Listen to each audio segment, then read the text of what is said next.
This is me, Mamata. Hi, good afternoon. This is me, Mamta, and today I'm going to present about the curriculum plan for the age group 3 to 5 years. Mm, and this curriculum focus on creating an environment where children feel safe, supported, and motivated to explore and learn. My aim is to show how this program supports children developing learning and well-being in alignment with the earlier learning framework. So the first we are talking about the curriculum philosophy. Our curriculum philosophy is based on the belief that young children learn best through the play, exploration, and positive relationship. According to the Pigot's and Vygotsky, we see children as a capable and active participants in their learning, and we value their ideas, culture, and identities. The program is guided by the UILF principles of belonging, being, and becoming.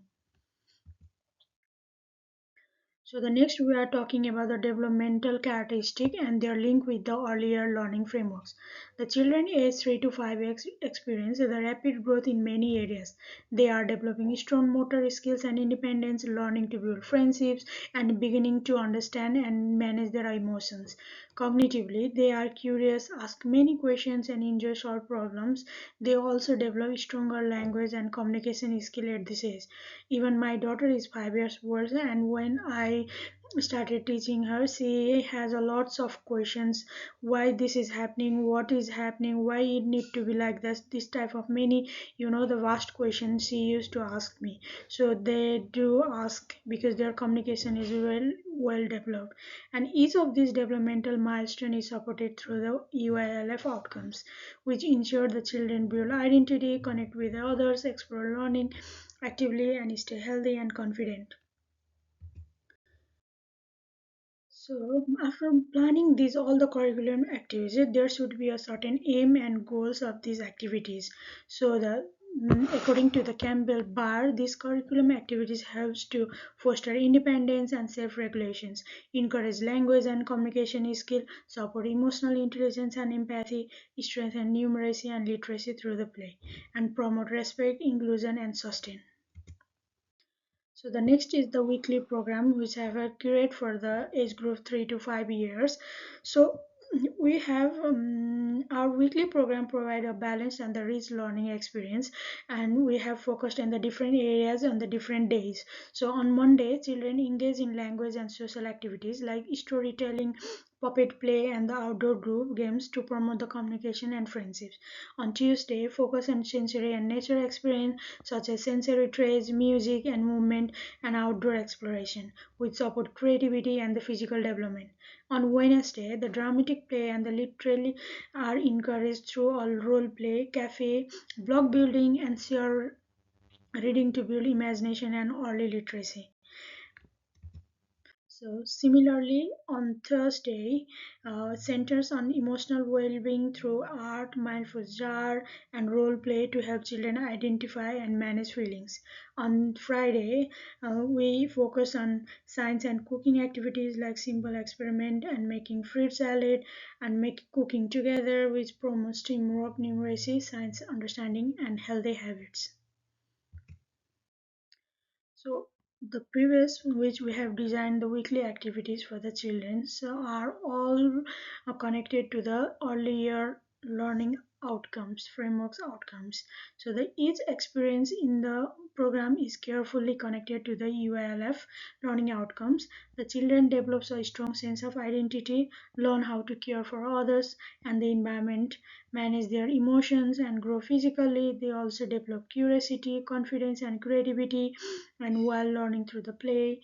And furthermore, they build the communication skills through the conversation, storytelling, books, and symbolic play.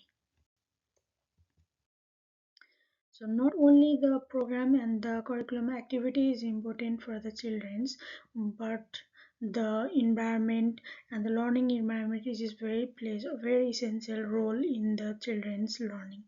The learning environment should be designed as safe, welcoming, and stimulating. It includes a range of areas such as quiet reading corner, creative art space, sensory table, building and construction, dramatic play space, and the natural outdoor areas with water, sand, and climbing activities. The resources should be well organized, the resources should be reached, where children can have their independent choices, and the sitting area should be comfortable, where the children can sit comfortably and learn the various activities. So the next one is supervision plan. The supervision is very important part for the childhood educations. The supervision should be a proactive, continuous to ensure your children's safety and engagement. The educator should position themselves so that they can look after all the children in the every corners, what they are doing and what they are playing. And they should maintain the required ratio of 1 educator to the 10 ratio according to the WA guidelines. The one educator should have the look after the 10 children. So the extra care is taken. The extra care should be taken during the high risk activities such as the water play and the outside climbing. Smooth transition should be avoided. Unsafe movement. So the next one is assessment strategies. The children learning is assessed using a range of strategy, include the antidoctoral observation, individual portfolio observation are used to capture learning in the moment, while the portfolios include photo, work sample, and the reflection that show growth over time. Mm, and there should be a communication with the family, and there should be a check assessment with, to the teachers and the family. And the last is in strategies. The curriculum was unintentionally teaching strategies such as modeling language, asking open-ended questions, and provide scaffolding to guide learning. Play-based method encourage children to explore ideas, develop creativity, and solve problems in their own way.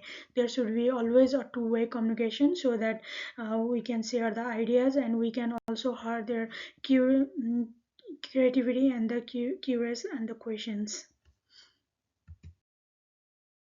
At last, we have created the curriculum activities that support the holistic development, nurturing children's physical, social, emotional, and the cognitive growth, which is associated with the earlier learning frameworks outcomes.